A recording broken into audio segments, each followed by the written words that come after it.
The first televised Grey Cup was played at Toronto's Varsity Stadium on November 26th of 1952 between Toronto and Edmonton. The CBC telecast was only available in the Toronto area. CTV entered the picture in the 1960s, sharing broadcast rights with the CBC and jointly televising the Grey Cup. A tremendous pregame show we have for you on the field. So let's go down now to Ernie Afghani's.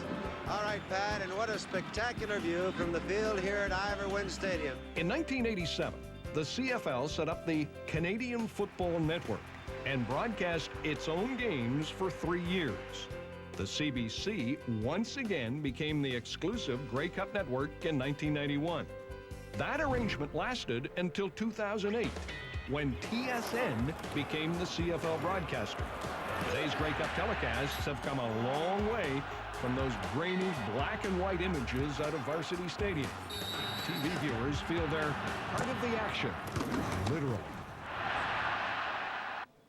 Yeah, literally indeed. Long before today's high-tech, high-definition coverage, and you just saw an example of that, most football fans across this country could only watch the championship game on film. Now, in those early days, there were no handbooks on how to cover a game with cameras. What they did, these pioneers simply went out and did it.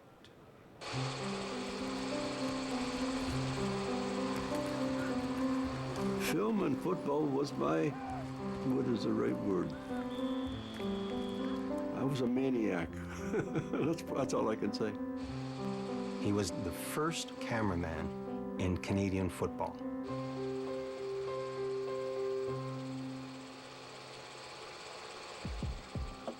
In the cramped basement of the Canadian Football Hall of Fame, there are hundreds of cans of film.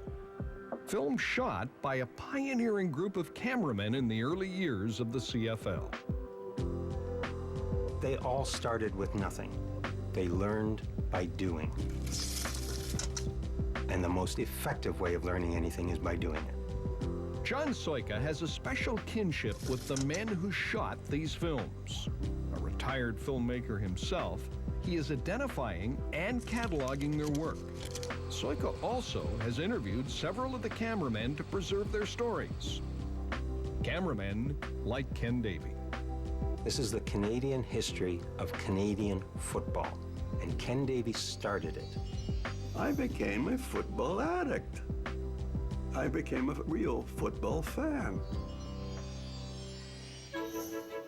In the mid-1930s, Ken Davey worked in the photo department at the Bay in downtown Winnipeg.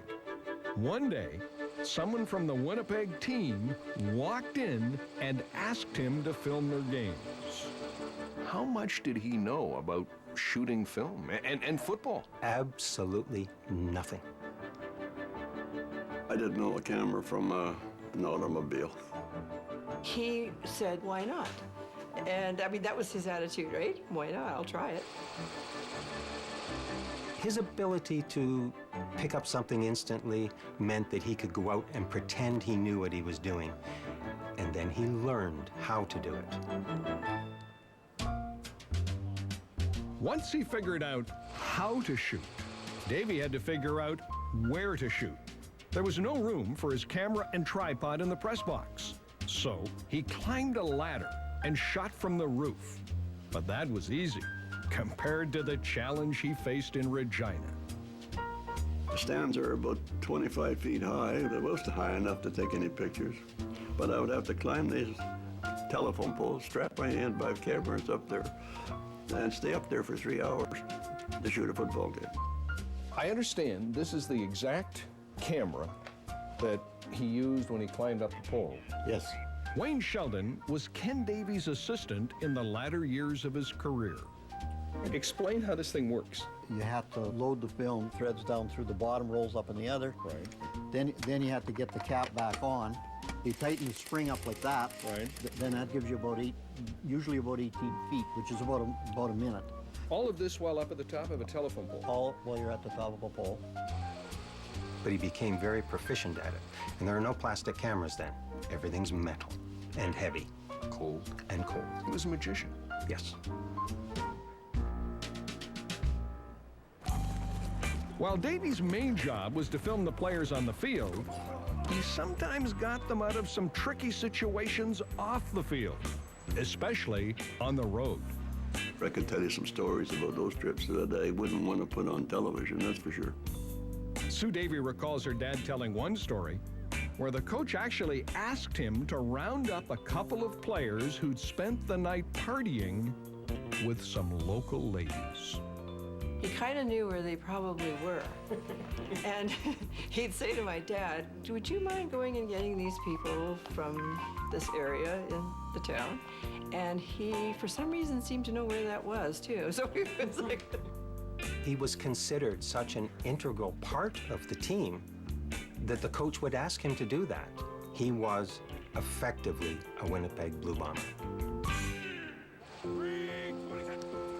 Ken Davey shot a number of Grey Cups, including the 1939 game where his hometown Bombers defeated Ottawa 8-7.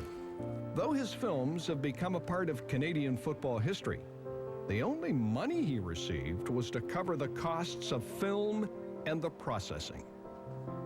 I never made money at football, I'll be honest with you. Never entered my mind in all the years I did it. In 2001, Ken Davey was named to the Blue Bomber Hall of Fame. He died in 2010 at the age of 94. I think probably they could have approached anyone else and said to them, can you film this game? And they would have done it. But they didn't. My dad did it. And so I'm very proud of him for that. First of all, he did it for the love of the game, and because it was a challenge. It was something, at least the early going, nobody else was doing. I love football, and it was my contribution, you might say. What's Ken Davey's legacy? All of these cans of film. Because he started it, he kept it going, and it came on to what it is today. To where you can go to a game with 10, 11, 12 cameramen, with slow motion, with individual shots, with wide-angle shots, whatever you want, it's all recorded now. Back then, it was Ken on a roof in late November.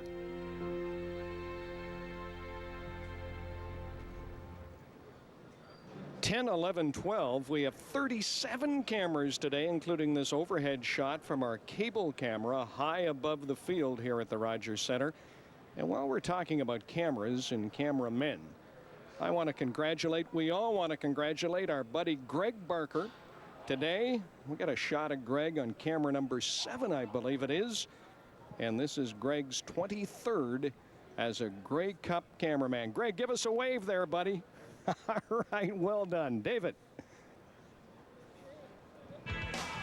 Very much.